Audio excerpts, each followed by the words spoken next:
Mark. I guess my most important function is Keely's husband. I'm the sidekick. You guys have probably realized that by now. Financial advisor, corporate America guy, spent some time as a national sales manager, traveling 30, 40 weeks a year. And just about a year ago, I left my corporate job to do this full time. And I can tell you it's the best decision that we worked towards and that we made as a family. So real quick, we want to give a thank you to Boss Law. They sponsored us. Yep. So they're an attorney-owned and operated title company, which I love. Their attorneys, because they're so investor-friendly, their attorneys are always willing to review contracts, help you guys write up addendums, kind of the whole 9 yards. Super friendly, super hands-on with the transactions. We did a Zoom with Amber, and I would encourage you to watch that. There's lots of good tips in there that are meant to kind of protect you as investors kind of on the title side of things. And as one more plug for Boss Law, so they're in Sunshine Investors Fund is a transactional lending fund, which is kind of like lending funds for a 24-hour period. For our high volume wholesalers, we talked a little bit about the numbers with them. As you get to a certain volume, and it's not an aggressive volume, it's a 0.5%, which is 50 basis points is what they charge on the transactional funding, which is basically like free money if you needed that little bridge to get you over to a deal. The house that we're in right now, this is one of 3 flips that we are currently working on personally. This is a 2-bedroom, 1 bath. We're gonna keep it that way. We did analyze it as potentially converting, there's a garage on the other side of this wall, potentially doing an ensuite, and we actually opted not to do that. This is the first time that we have not done forced depreciation by adding an ensuite bath. So it'll be interesting to see, but it wasn't really worth the cost. So we're gonna keep it a 2-bedroom, 1 bath. You guys are in the living room up there, dining room space. This was a very useless, non-functional room. There was a wall here, but it was also the original kitchen. So at some point when they added on back here, this had become the kitchen, and then you had the bonus room. We're converting it back because of these nice tall ceilings. This is gonna now be the kitchen space. This will become an extension of the kitchen because the kitchen's tiny. We're gonna do a pantry and coffee bar, laundry room, and then that'll kind of be a study and like a second office back there. We acquired this property off market. So Sean had done a Zoom for the group talking about wholesaling. And he was talking about follow-up, which I also preach, but I don't practice. So when we got off of that Zoom, I was like, you know what? I'm fired up this Monday and I'm gonna do some follow-up. And I called an agent on a property that I had wanted and then let die. They still weren't interested in reducing their price, but she was like, well, I actually have a bungalow that's in Seminole Heights if you guys are familiar, if you're interested in that. And I was like, yeah, I'm very interested in that. So we bought this one for $280. We locked it up at $280 off market. And our initial thought was, hey, we think this thing is worth, I don't know, $315, $325, somewhere in that area. As is, right? It didn't look this bad before the demo, of course. But the idea was, hey, we can pick it up for $280. We can try to wholesale it if we can find somebody in that week-long holding period, or we can wholetail the property. So wholetail is a mix of wholesaling, which is business to business, and retail, which is business to consumer. But really, in essence, what you do in a wholetail transaction is you fully fund the property as the initial investor. You don't do anything to the property, and then you resell it to another investor. And the idea is that you've bought the property at a deep enough discount where you can make the margin, the difference in between your acquisition plus acquisition closing costs and what you can resell the property for to the new investor. I just want to walk you guys through the wholesale deal analysis. We bought it for $280, we put it on market for $340. It sat for, I think, maybe a week and a half, 2 weeks. Mm-hmm. We finally ended up getting it under contract at $335. So that's what we're showing you here is the wholesale contract that we had on this property at $335. So remember, we're fully funding the deal. So if you see there's still closing costs involved, you're gonna have your title fees up front. It's typically about 2% of your purchase price, and then you have other associated costs with your lender. That's gonna be your points on the loan. That's gonna be your processing fee, typically some fee ranging from, I don't know, $800 to $2,000 for them to process the loan. But in essence, where it says total closing costs and holding costs, that is the combination of our closing costs up front and then any interest or utilities costs that we would carry over that 1 month to 2 month time horizon. So even with all of the associated costs, we still had a profit of $25,000. We would have made that in 6 weeks' time. We gave them a 10-day inspection. It was an out-of-state investor. There's always a risk with out-of-state investors. But we felt confident in his story and his pitch. I just want to point something out that is specific to this house and really, really good information, especially for newer investors to really pay attention to. So the buyer that we had under contract on this, we had him under contract for $335,000. They ended up coming back and asking us to reduce the price to $310,000, which we said, absolutely not. We're not going to do that. We'll just flip it ourselves and make money. He ended up going on under contract on another house on Branch. It's on the same street. It's kind of far down. And he said, hey, I got a better house. I want you to design it though. So this is how I'm privy to, what happened in this transaction. So I go and I'm like, congrats, great. We'll flip ours. I'll design yours. It's amazing. I go to the walkthrough at that house. That closed-in porch was almost 300 square feet of the living space that the wholesaler had presented as part of that 1,600 square feet. And the problem with that is, and this is why it's really important that you understand the nuances of the neighborhoods that you plan to invest in. All of the comps that wholesaler provided him were 1,600 square foot, 3-bedroom, 2-bath bungalows with a beautiful grand open porch, right?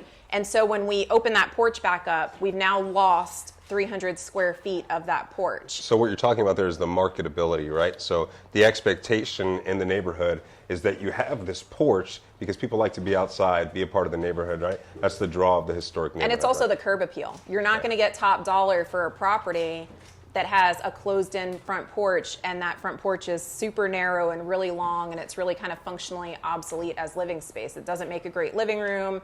It's not a bedroom. It's not anything. He ended up purchasing a house for $365,000 that is the same size, essentially, as this house. At $335,000 that he walked out on. So now, as the designer and potential realtor selling that house for him, now we have a huge challenge. How do we keep him from losing money? Yeah, how do you compensate for a bad where buy, he would have right? made money had he purchased this house, he is now, at best, he will break even on that other house because his ARV on that house is not $650,000. It's more like $550,000, kind of pushing it. Be really, really cautious, about the information that's given to you. I feel like in this space, there's a heavy, heavy reliance on people just handing you information.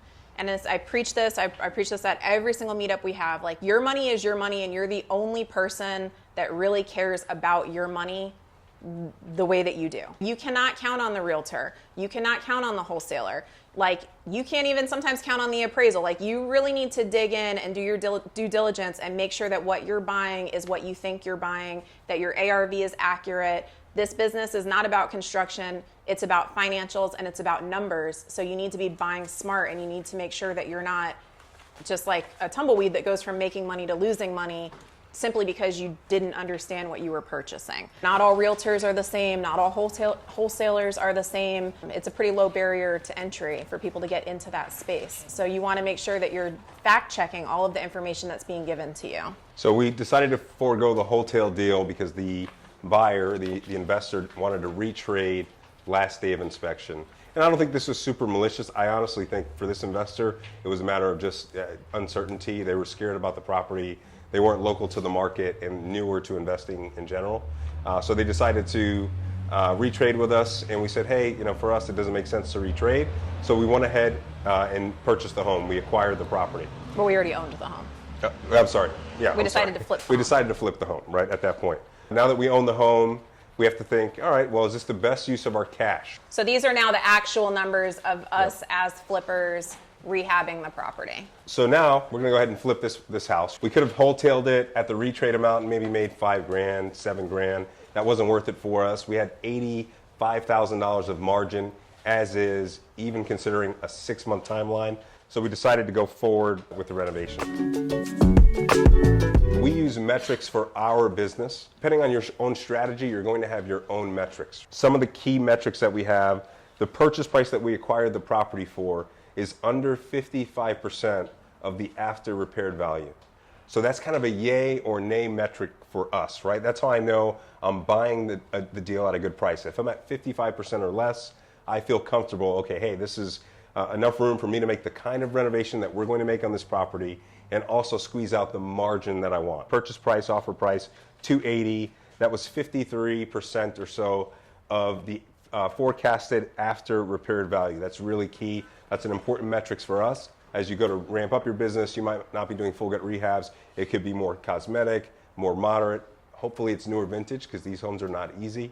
So you have to figure out what is my metric so that you can easily say yes or no to deals when one of the wholesalers in the group brings you an opportunity or when you find a deal off market. You want to really have this metric so that you're not making emotional decisions on the purchase. For us, it's 55%. That's our staple. That's not hard and fast. We might go up to 60 if it's a bigger exit. So if we can sell the property for above 700,000, if that's the forecasted after repaired value, I might inch that 55% of ARV metric up to 60, 62%. Just more meat on the bone because that exit price is bigger. The project cost basis is under 85% of the after repaired value. In any place in this business, you want to think of it as a business. You want to think of this house as a product. So for us, we think of it as a product, and we say, hey, we want a 15% margin on every single property, or better. Hopefully you can go to 20, 25%. The bigger your margin is, the more likely you can easily, cleanly burr the property. That's refinance it, keep it, and hold it if that's what you decide to do. But if it's just a quick flip where this is an income generating property for us, a short-term income generating property, our metric is 15%. We like 100% ROI deals. So I get to double my money invested on this project during the project time horizon. But the general idea is we're looking for 100% returns. So if you see here, we're above 100%. On the return on investment, what number are you using to calculate that? You doing just cash committed? So total cash committed is exactly that. So this is a 90% loan to cost deal. So we put 10% down on the 280 purchase price, and then we pay our closing costs. But what we always consider for cash committed is down payment, our closing costs, which includes the insurance up front, and then we also consider our carrying costs for at least 6 months. So even though you see $66,000 here, when I think about the interest carrying cost, if I were to keep the project for 6 months, the interest carrying cost on this property added together with that $66,000, it ends up being around the $84,000 mark. So in that case, it is a clean 100% return on investment, considering what I'm paying in my interest carrying costs, my monthly mortgage payment, every single month for the 6-month time horizon. What he's talking about, right, for kind of the beginners here, is you want to make sure that you're buying really solid deals, thinking about opportunity cost. So if I have $100,000 in capital, is it smarter for me to put it here, or is it smarter for me to put it here? If we invest $84,000, we want to get $84,000 in profit back when this is done. That makes it worth it because you need to be able to analyze like which opportunities are good and which opportunities aren't. We probably all have a finite amount of resources and money to put into these projects. And a lot of investors, especially newer investors, they're very excited to get into a deal and they're not patient and they buy into something that doesn't offer them that return.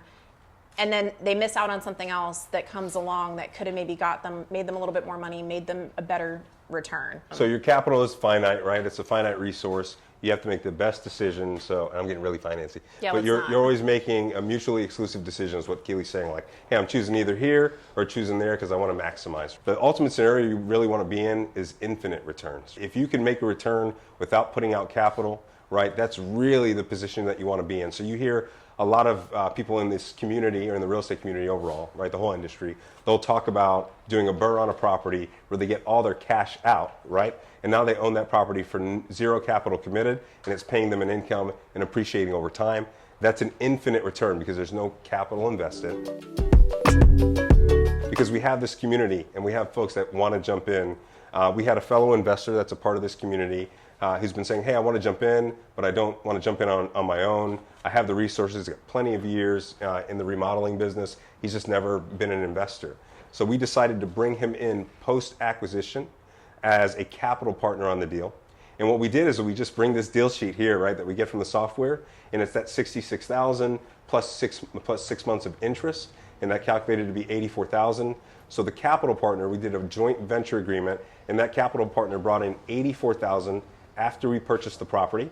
So now for Keely and I, this is an infinite return deal. That's a win, right? We have no money in this. We have no money in this deal. We have sweat equity, right? Yep. Like I'm designing the property. We're over here helping Yep. kind of project manage and Right. move through the process. But we we got a refund on our Yep. capital Yep. from the partner that Exactly. was brought in. So we'll do a 50% joint venture with the capital partner. I think even more so the win is for the capital partner, they get to start building a track record of investments that they can use to go flip with a lender in the future. Lenders will require different levels of experience. Even for this particular capital partner, even with their remodeling experience in their consumer remodeling business, a lender might still be a little bit, hesitant to lend the money because they don't know if they're buying the deals correctly, if they know how to forecast the after repaired value. And of course, there are some guardrails there, like appraisals and things. But I think just generally speaking, as a new investor, that first deal or two can be overwhelming. So the win here for us was we get our capital back. Now we can go find another deal with that capital. We get 50% of whatever the profit is on this property. And then also it's a win for the capital partner because they get to take money that could be really just sitting in cash somewhere, earning 1%. And now they're going to earn 50% on their money in a 5 or 6 month period. And then they also get the track record of doing a great home that they can bring to the lender. And then hopefully after 1 or 2 deals, They can get their they're own buying deals on financing. their own, right? They don't need to partner Right. with anybody. This is kind of how the things are done in the industry. We bring in joint venture partners. Maybe you know somebody, rich uncle, or maybe a doctor, lawyer. They have ample cash, and it's a way for them to diversify their portfolio by doing active real estate investments. And you become what's known as the catalyst to the joint venture partnership. A lot of people never do their first deal. They never get started, or they never find success in it because they don't choose to partner on the deal. And so I have seen extremely seasoned flippers partner with spec home developers. They might feel confident that they could do that all on their own because they've been in construction and been flipping houses for multiple years, right? But they're smart enough to know what they don't know, and they're smart enough to invest via a partnership in some education to ensure that their project is successful, to ensure that they now understand the nuances of the development side of things.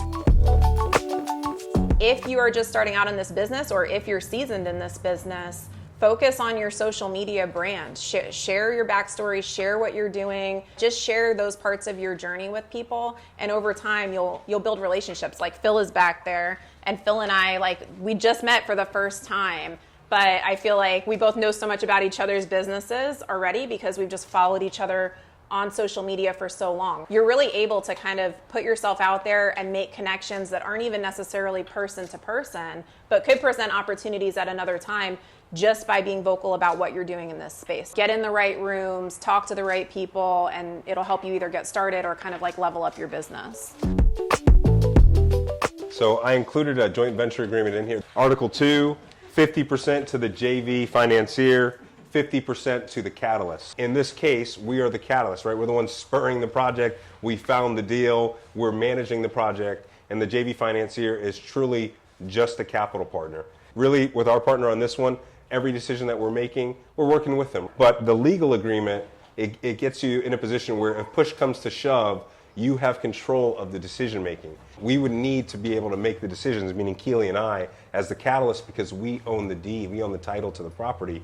We'd want to be able to make those decisions without having to consult with the capital partner. It shows, what you do in the event of extra needed capital, right? If you run out of funds and you need more money to get the project done, how those are split up. Keely and I, if we go over budget or if we go beyond that 6 months of interest, any of those additional costs, we foot the bill. Right? So if we get it done in 6 months, it's infinite return for us. But if we don't, let's say we have to invest $15,000 of our own money, we go over budget. It's still a great deal for us. $15,000, we make $45,000. That's a 300% return on our money. It's still fantastic. Make sure that you are using contracts and you're using agreements to protect your financial interests at all times. Contracts with your contractors. You want to make sure that every single thing, every relationship that you're in this business, that it's business, and everybody is very clear on what happens when things are good, but also what happens if things go south. People get weird over money. It's crazy what happens in this business.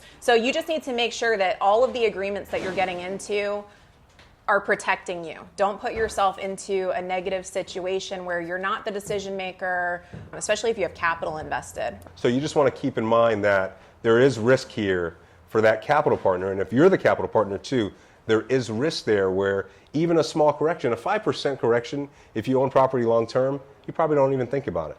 But if it's short term and a 5% correction on that $100,000 deal that I just told you about, 25% of your money is gone. That's the risk of leverage. And you want to make sure you understand that before you go into a deal with a capital partner on the other side. And you want to make sure you understand that risk if you're the capital partner providing money. If you're going to be the capital partner to provide money on a deal, try to work with operators that are proven. Just make sure that the operator on the other side, if you're bringing just pure capital to the table, that operator knows what they're doing. I think that will mitigate your risk some.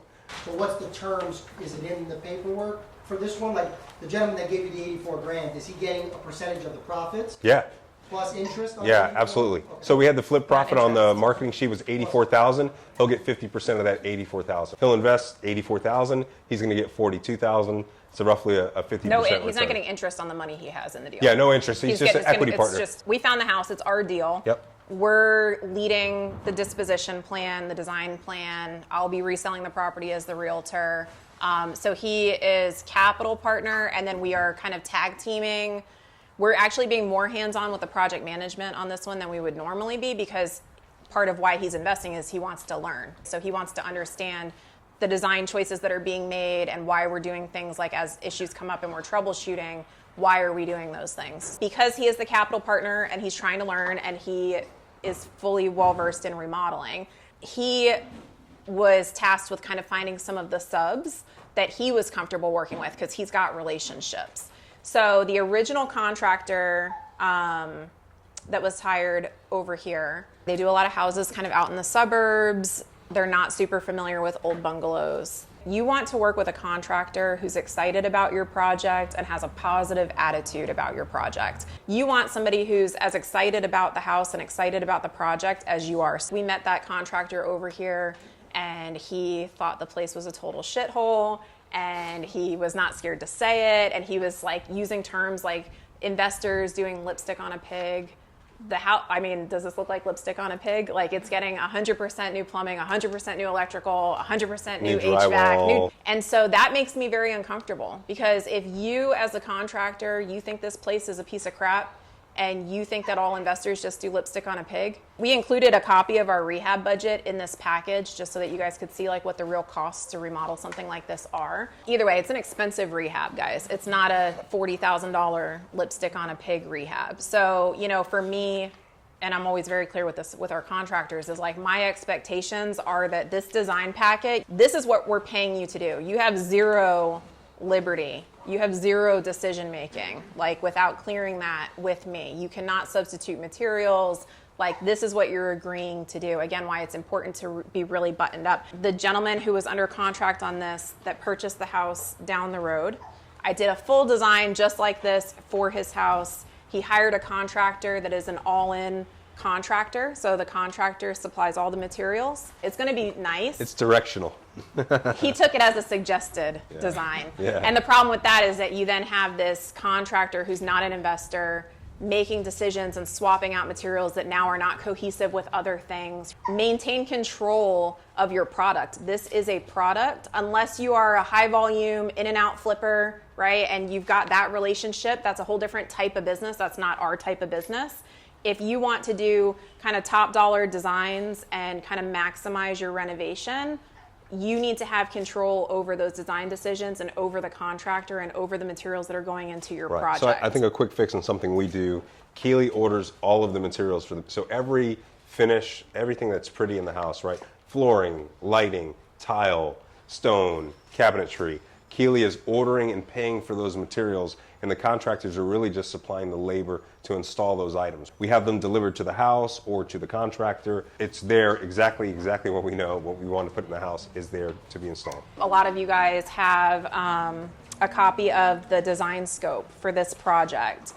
So this is one of 3 documents that we provide to the contractor when we're getting bids for our houses. But this is a digital PDF. So when I send this to the contractor, all of the like product images, he can click on those and it's a link that takes him directly to the exact product. It cuts out so much communication. It gives everybody a all-in price. So if they've given us their bid, and we've had them sign off on this agreement, if they come back and they're like, hey, actually we didn't account for this, that, and the other, sorry, like that was in the design packet, that's what you agreed to, that's what the expectation is, and there's not an emotional argument about that. It's very cut and dry, and they know that it's their fault, it was their oversight, they didn't bid the project the right way, and they're gonna eat that, or maybe we'll be fair and throw a little bit in depending, but you know, this is huge. This gets everybody on the same page. It lets all of the subs know what the expectation is. It ensures that you've clearly articulated to the contractor what you're expecting from them and what the scope of work is. What I want to talk about is just investing a little bit more money to make your property unique and special. You really do not have to invest crazy amounts of money to have a elevated project. So a regular flipper would come in and they would probably either just leave that beam or maybe eliminate it, and you would just have kind of squared off ceilings. You would have doors that go into these two rooms. We are gonna add like a little curved detail and match that here and arch these doorways, and it's gonna make this house feel so much more unique, so cool, so elevated, and it's probably a few $100s worth of framing and drywall changes. We only have one bathroom. I want the bathroom to be as cool as it can possibly be. It happens to be a very wide bathroom, so it's wider than a tub. So we're gonna do that same, we're gonna frame out the tub and do that kind of same arch around the tub and do some heavy tile in there. Things like that front office has a weird little alcove. We're gonna spend a few $100s on cabinetry and add a bench seat in there to make that make sense, make it feel more like a dedicated office. This kitchen's super tiny, so we're gonna add pantry cabinets and a coffee bar, and we're gonna make it look really cool and beautiful because it's something that people will see from the main living space of the house. So just going a little bit above and beyond to make sure that the property is aesthetically nice, but also functionally works really well, is gonna take your property from, you know, like this house has a $500,000 ARV, and we're shooting for 525. You need to do some things that differentiate your project from a design standpoint to be able to fetch top dollar in this market. I feel like this is much more important now that we're in a slower market than where we were a few years ago.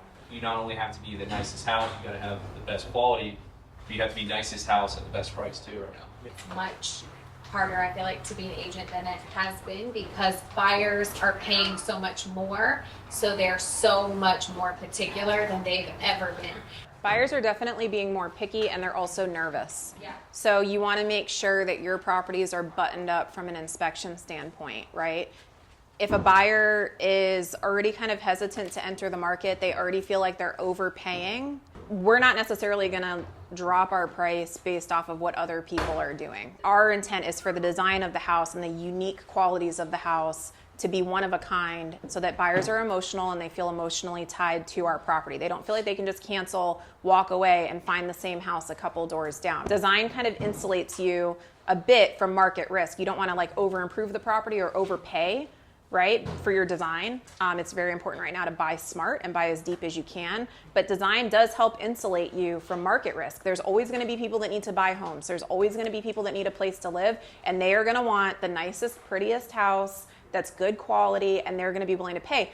But they already feel like they're overpaying because they're paying a 6 or 7% interest rate, and so their mortgage payment is really high. So if they come through this house, right, and a bit of knob and tube wiring shows up on their inspection, they might throw in the towel and completely cancel it. Like, that's the market that we're in right now. People are scared, and they're not going to overpay for something that they don't feel is worth that money. So in addition to design, it's also kind of quality and making sure that you're buttoned up and there's nothing that's going to scare away the buyer on the home inspection. So, but I think that fear and uncertainty, like, it's at all levels, right? So what that tells me as an investor is there's probably some deals to be had out there. I think for us, it's always just buy right. It's all the buy numbers. good deals, right up front. So if you're hearing all of this and you're like, wow, this is sounding like it's a lot to take in. Don't let that deter you. Just got to be a little bit more strict up front with your underwriting and be selective. I think, location is everything. So Phil mentioned I have 3 houses down from the highway. Location is hurting them there. The rule in real estate, right? Location. We're being selective, and we think location will save us. We think design will save us. So, that's something to consider for you guys too. But it is, everything does get magnified. People are not going to be so keen to pay to be a house off a sly, right? So sure. that's something we're going to have to face, and it's going to make our buyer pool smaller. Have you guys ever done like a JV with a GC? So like they have an interest in your property that's more than just making money as a GC. They're also like invested in the property performing well and stuff like that. So you're saying like, have we ever done a deal where we give a GC an equity interest in the property? So we haven't personally done a deal like that, but I don't think there's anything wrong with it for the right deal. My concern with partnering with the GC is the same concern that you have with partnering with anybody, except with the GC it gets a little bit more complicated because they are in control of the daily operation of the project, right? And so they might feel a little bit more free to make decisions and change things because they're a partner. So if you did decide to do that, I would just, again, make sure your JV agreement is very clear that you are the decision maker, the sole decision maker for the project. That would just be a protection that I would put in place on that. I don't think it's a bad idea. I think that I would, if you're a brand new flipper, it might be smart to do that with, it would have to be somebody that you trust and who has a good track record, but it's an opportunity to learn a lot, to go on site. I would probably be willing to pay a more expensive contractor and not give equity. Where I would give equity to a GC is if like it's their deal. Yeah. They found the deal, like, hey, I got this off-market property because I was in the neighborhood, and the neighbor came over to me and said, I want to sell you my house. If they find the deal, but they just don't know the mechanics of being an investor, hey, I'll give you equity if you want to manage that project. Yeah. So that's one I would take.